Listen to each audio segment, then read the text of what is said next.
The sound of 8-year-old Emma's laughter used to fill every corner of their Manhattan penthouse, but now it echoed hollow against marble walls that felt more like a mausoleum than a home. Sarah Chen pressed her palm against the floor-to-ceiling window, watching her daughter swing listlessly on the playground 40 stories below, and felt her heart shatter all over again. 2 years since the divorce. 2 years since David walked out claiming he needed to find himself with his 23-year-old assistant, and Emma still asked every night when Daddy was coming home.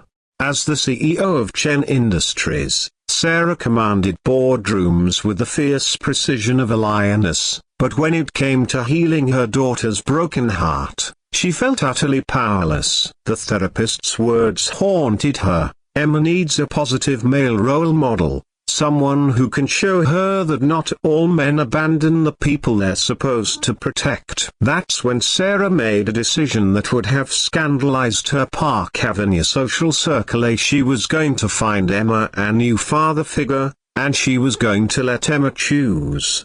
The plan seemed straightforward enough. Sarah carefully vetted 5 successful men from her professional and social network, each one wealthy, educated, and seemingly perfect on paper. There was Marcus Blackwood, the pharmaceutical executive with his silver tongue and Harvard MBA. Jonathan Sterling, the investment banker who collected vintage wines and owned a house in the Hamptons. Richard Pemberton III, old money aristocrat whose family tree traced back to the Mayflower. Dr. Andrew Morrison, the renowned surgeon whose hands saved lives daily. And finally, Gabriel Santos, the tech entrepreneur whose startup had just gone public, making him an overnight billionaire. Sarah arranged for each man to spend time with Emma over the course of 2 weeks, convinced that one of them would win her daughter's heart and provide the stability they both desperately needed. What she didn't anticipate was how her own heart would react to watching these interactions unfold. Marcus arrived first, bearing expensive gifts, a designer dollhouse that cost more than most people's cars and jewelry that belonged in a museum rather than on a child's wrist. He spoke to Emma like she was a potential business partner, asking about her 5-year educational goals and suggesting they optimize her recreational activities for maximum developmental benefit. Emma smiled politely but spent most of their dinner pushing food around her plate. Jonathan took Emma to his exclusive country club, where she wasn't allowed to run or speak above a whisper. He spent more time checking his phone than listening to her stories, and when she accidentally spilled grape juice on his $1,000 shirt, his flash of irritation made Emma retreat into herself like a wounded animal.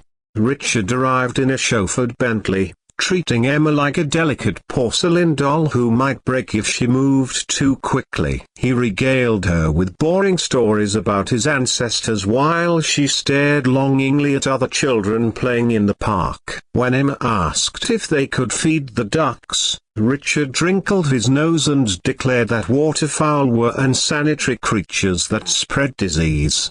Dr. Morrison, despite his life-saving profession, had the bedside manner of a medical textbook. He analyzed Emma's every movement through a clinical lens, suggesting vitamins for her pale complexion and criticizing her posture. When Emma scraped her knee during their walk, he delivered a 15-minute lecture on proper wound care instead of simply offering comfort. Gabriel, the youngest of the suitors, at least tried to connect with Emma through technology, showing her coding games on his latest tablet. But when Emma asked if they could build a fort instead, he looked genuinely confused, as if physical play was a foreign concept. His world revolved entirely around algorithms and market valuations, leaving little room for the messy, beautiful chaos of childhood. Throughout these encounters, Sarah noticed someone else who seemed to understand Emma better than any of her carefully chosen candidates. Miguel Rodriguez had been the building's head janitor for 15 years, And somehow, in the midst of all these formal meetings, he kept appearing at just the right moments. When Marcus was lecturing Emma about investment portfolios, Miguel quietly slipped her a paper airplane he'd folded from a cleaning supply receipt. When Jonathan was ignoring her at the country club, Miguel was outside the window making funny faces that had Emma giggling uncontrollably. When Richard refused to feed the ducks, Miguel happened to be cleaning the park benches nearby with a pocket full of breadcrumbs he just happened to have.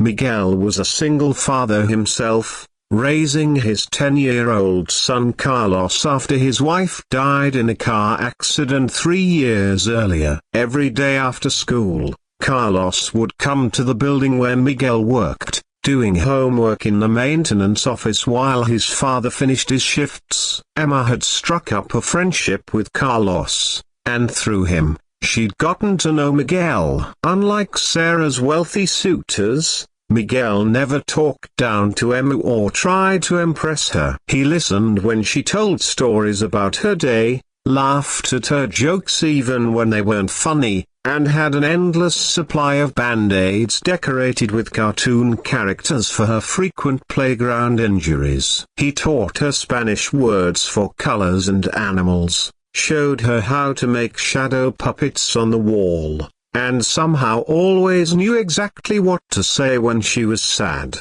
On the final day of Sarah's 2-week experiment, she sat Emma down in their living room, surrounded by expensive gifts from all 5 suitors. "So, sweetheart," Sarah began, her heart hammering with nervous anticipation, "have you decided who you'd like to spend more time with? Who made you feel the happiest?" Emma looked at the pile of presents, then up at her mother with those wise brown eyes that seemed too old for her 8-year-old face. "Mommy," she said quietly, "can I pick someone who isn't officially part of your game?" Sarah's breath caught. "What do you mean, baby?" "I want to pick Mr. Miguel," Emma announced with the confidence of someone who knew exactly what they wanted. "He's the only one who sees me, really sees me, when I'm sad. He doesn't try to fix me or buy me things to make it stop. He just sits with me until I feel better. When I'm excited about something silly, he gets excited too, even if it's just about finding a cool rock or seeing a funny cloud. He makes me feel like being me is enough." Sarah felt tears welling up in her eyes as Emma continued, "And Mommy,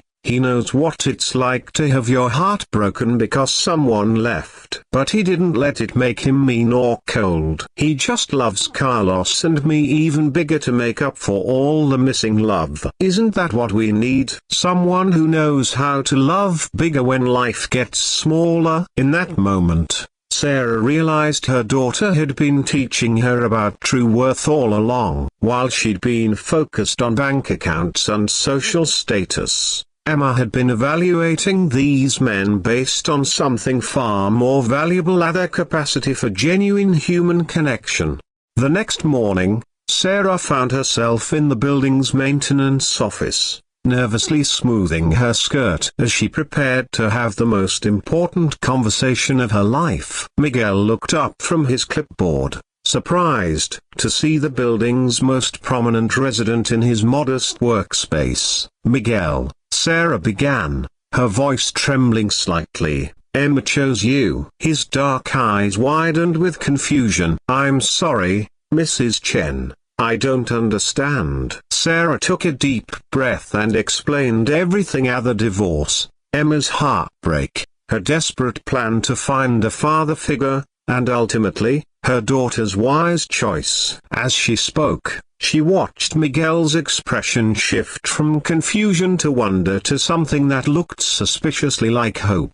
"Mrs. Chen," Miguel said softly, "I need you to know that I would never presume. I mean, you're way out of my league. I'm just a janitor who never finished high school. You're this successful, brilliant woman who runs a company. I don't have money or fancy degrees or any of the things those other men could offer you." And Emma. Sarah stepped closer, her heart pounding. "Miguel, do you know what you do have? You have the biggest heart of anyone I've ever met. You see people, really see them, and you care about their happiness more than your own comfort. You've been a better father figure to Emma in 2 weeks than her biological father was in 6 years. And if I'm being completely honest, watching you with her has made me remember what real love actually looks like." Miguel's eyes filled with tears. "Are you saying?" "I'm saying that if you're willing to take on a broken little family and help us heal,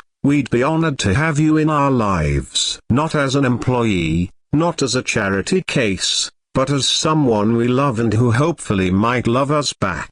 6 months later, their blended family had found its rhythm. Miguel had moved into a bigger apartment where the kids could have their own rooms, and Sarah helped him study for his JD in the evenings after Emma and Carlos were asleep. The penthouse felt less like a museum and more like a home, filled with paper airplanes and shadow puppet shows and the kind of laughter that heals broken hearts.